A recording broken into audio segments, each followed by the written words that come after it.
So looking at the internet as a specific and a new form of media, how are women represented on the internet as of now?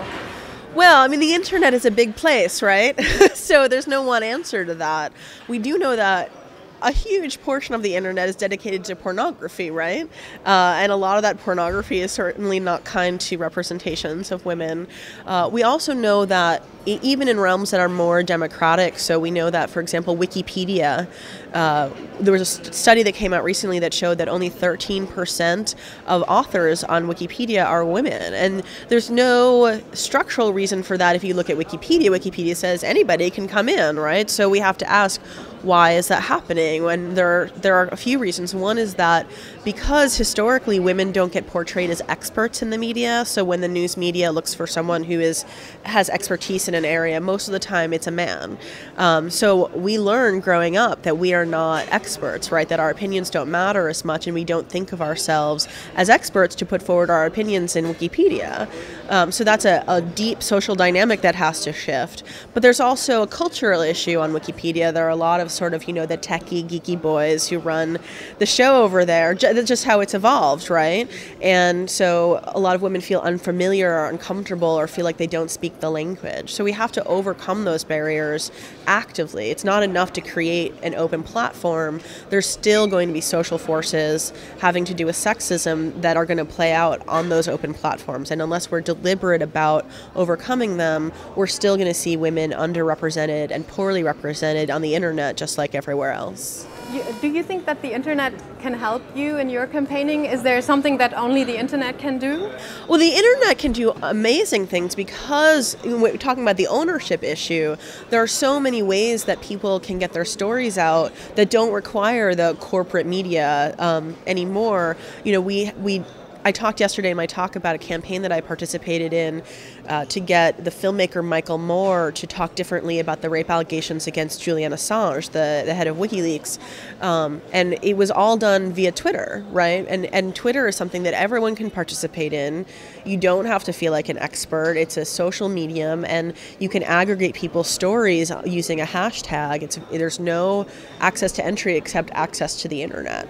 And tools like that do make it a lot easier for people to come together, to form relationships with each other. The reason I'm here today is because of relationships I had with people on Twitter and talking to them about the conference. And I didn't know the people who invited me here personally. I'd never met them before, but I knew them because we're on Twitter together.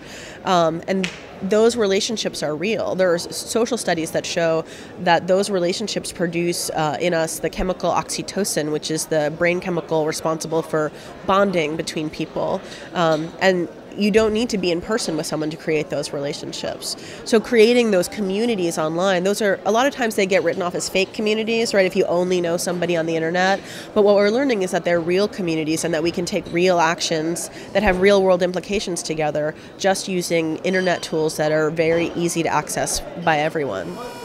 You talked about Wikipedia before, but you also did a project on that, right? To engage women. Could you tell us a little bit about that? Sure. So when the study came out showing that there were only 13% authors who are women on Wikipedia, my organization, Women Action in the Media, created a web seminar, online seminar to train women how to write Wikipedia articles and to create a community. We've run 2 of them so far, and we got the Wikimedia Foundation involved, so we're talking about making it a larger project to sort of train women to overcome those cultural barriers to entry, right?